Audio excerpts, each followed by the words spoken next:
The air was thick with tension as I stepped onto the narrow path that led through the dense forest. The dying embers of daylight struggled to penetrate the thick canopy of ancient trees.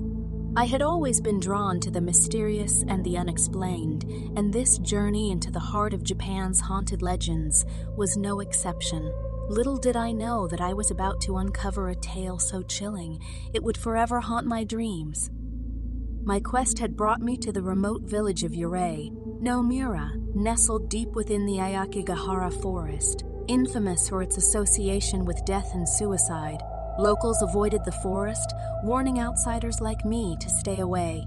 But my fascination with the macabre drove me forward. My journey was driven by a series of cryptic letters I had received from my estranged friend, Akira. He had vanished years ago after becoming obsessed with the legend of the Yurei Shrine, a place said to be cursed by malevolent spirits. According to the letters, Akira had made a groundbreaking discovery about the shrine and needed my help to uncover the truth. As I navigated the twisting path, the trees seemed to close in around me, their gnarled branches reaching out like skeletal fingers. The silence was eerie, broken only by the distant whisper of wind through leaves. My heart pounded in my chest, and I couldn't help but feel like I was being watched. After what felt like hours, I finally arrived at the clearing where the Yurei Shrine stood. The dilapidated structure was surrounded by crumbling stone walls, covered in moss and ivy. It was said that the shrine had been built to appease the vengeful spirits that haunted the forest, but its original purpose had long been forgotten. Inside the shrine, I found a small altar adorned with wilted flowers and offerings of food left by those who believed in the shrine's power. A sense of foreboding washed over me as I examined the decaying relics. Akira's letters had hinted at something hidden here, something that had driven him to madness. As I continued to explore, I noticed a hidden passage leading deeper into the shrine. It was a narrow tunnel, barely wide enough to squeeze through. My curiosity got the better of me, and I decided to venture further into the darkness.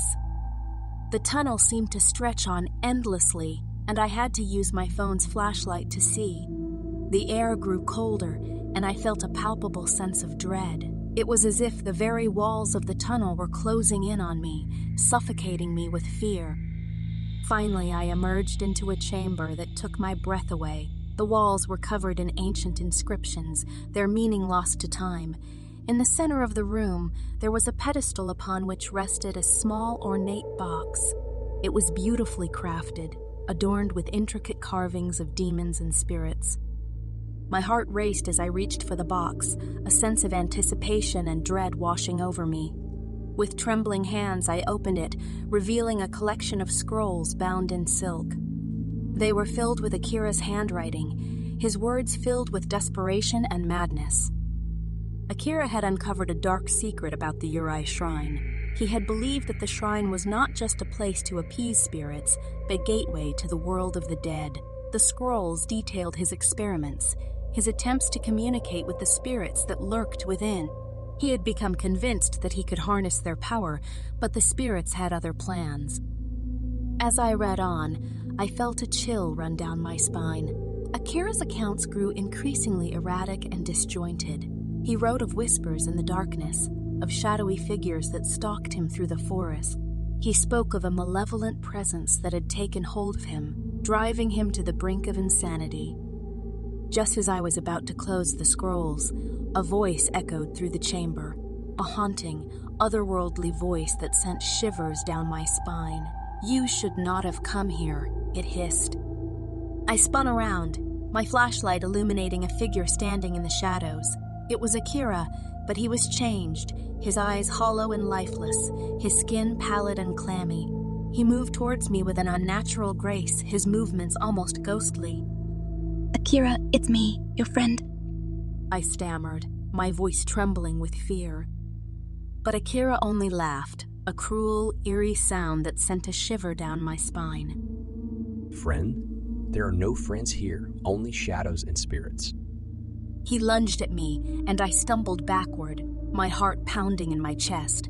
I fled through the tunnel, desperate to escape the madness that had consumed my friend. Behind me, I could hear Akira's eerie laughter echoing through the chamber. As I emerged back into the shrine, I realized that the forest had grown even darker.